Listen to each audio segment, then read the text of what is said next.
affecting all those twinkling stars, the planets, and even us, right here on Earth? What if I told you that this feeling isn't just poetic fancy, but a clue to a profound truth about the universe? What if the universe itself has a mind?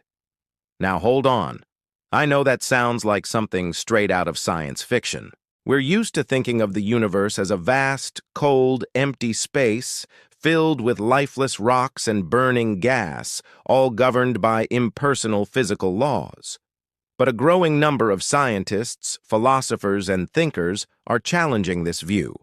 They're exploring a mind-bending idea called panpsychism. Panpsychism isn't the belief that your coffee mug is secretly pondering its existence.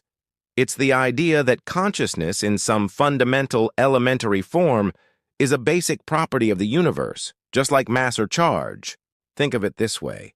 We know that matter is made of particles like electrons and quarks. These particles have properties like mass and spin. Panpsychism suggests they also have a rudimentary form of experience, a flicker of proto-consciousness. It might sound strange, but think about the alternative. We know for a fact that consciousness exists. You are conscious right now, listening to my voice. This complex consciousness arises from our brains, which are made of completely non-conscious particles. But how does that happen? How do you get subjective experience, the feeling of being you, from a bunch of mindless atoms? This is what philosophers call the hard problem of consciousness. It's a puzzle that has stumped science for centuries. We can map every neuron firing in the brain, but we can't explain why it feels like something to see the color red or taste a strawberry. Panpsychism offers an elegant solution. It says, consciousness doesn't just magically pop into existence in complex brains. Instead, it's always been there, woven into the very fabric of reality. The simple, proto-conscious bits of matter don't think or feel like we do. They have an incredibly simple form of experience. But when these bits come together in highly organized and complex structures like the human brain, their tiny flickers of consciousness combine to create the rich, vibrant inner world that we experience every day. Imagine individual pixels on a screen. A single pixel can only be one color. It has no idea it's part of a larger picture. But when you arrange millions of these pixels together in the right way, they form a stunning, high-definition image. Panpsychism suggests that consciousness works similarly. The basic pixels of the universe are these proto-conscious particles, and a brain is the ultimate high-definition display, integrating them into the masterpiece that is your mind. This idea isn't actually new. It has roots in ancient philosophies, from the Stoics in Greece to Vedanta in India, who saw a universal spirit or consciousness animating the cosmos. But now, modern physics is giving it a fresh look. Take quantum mechanics, the science of the very small. It's shown us a universe that's far stranger and more interconnected than we ever imagined. One of its most famous concepts is entanglement, where two particles can be linked in such a way that what happens to one instantly affects the other, no matter how far apart they are. Einstein called it spooky action at a distance. This suggests a deep, holistic connection that defies our classical understanding of space and time. Could this interconnectedness be a sign of a deeper information processing network that underpins reality? Some physicists, like the renowned Sir Roger Penrose, have even proposed that consciousness is a quantum phenomenon happening at the most fundamental level of reality within the microtubules of our brain's neurons. While his specific theory is debated, it points to the same fascinating possibility, that the secrets of the mind are hidden in the laws of the universe itself. Another compelling perspective comes from information theory.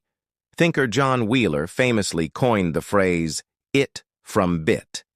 This is the idea that the physical world, the it, emerges from information, from bits. Every particle, every force, every interaction can be described as information.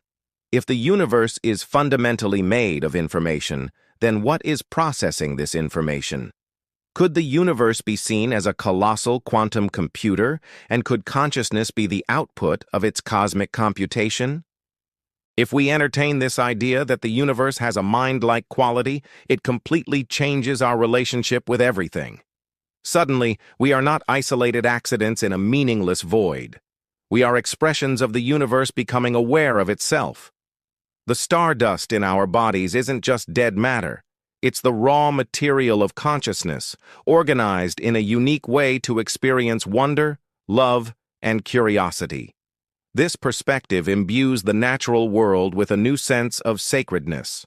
A forest is no longer just a collection of trees. It's a complex, interconnected system with its own level of collective awareness. The Earth's biosphere, with its intricate web of life, could be seen as a planetary intelligence. This doesn't mean a tree is thinking about its taxes, but that the entire ecosystem functions as a single, information-processing entity, a unified whole. This view can also help us tackle some of our biggest challenges. If we see the planet not as a resource to be exploited, but as a living system of which we are a part, it fundamentally changes our approach to environmentalism. We are not saving the planet as if it's a separate object. We are healing a part of ourselves. Our well-being is intrinsically linked to the well-being of the entire system. This isn't just about philosophy, it has practical implications for our own lives. When you realize that the same fundamental consciousness flows through you and everything around you, it can dissolve feelings of separation and loneliness.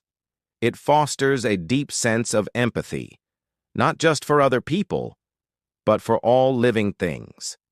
That feeling of connection you get when you're in nature. That might be your individual consciousness resonating with the broader consciousness of the world around you. You are a wave in the cosmic ocean, a unique pattern, but never separate from the water itself. So, where do we go from here? The idea of a universal mind is still on the frontiers of science. We don't have definitive proof, but we have compelling clues from quantum physics, neuroscience, and information theory that are pushing us to think beyond the old materialist model. We need a new kind of science, one that takes consciousness seriously as a fundamental aspect of reality, not just a weird side effect of brain chemistry. The next time you look up at the stars, try this thought experiment. Don't just see them as distant suns. See them as nodes in a vast cosmic network. See the space between them not as emptiness, but as a field of potential, buzzing with information and proto-consciousness. See yourself not as a mere observer looking out, but as the universe looking back at itself. You are the universe's way of thinking, feeling, and wondering. You are a temporary, beautiful, and intricate arrangement of stardust that has woken up.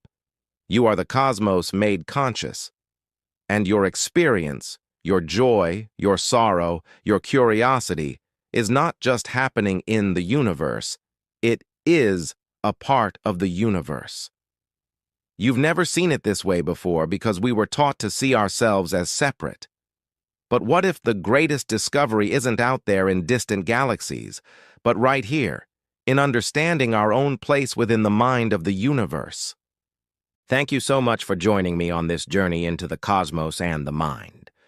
If this sparked your curiosity, please hit that like button and subscribe for more deep dives into the biggest questions of existence.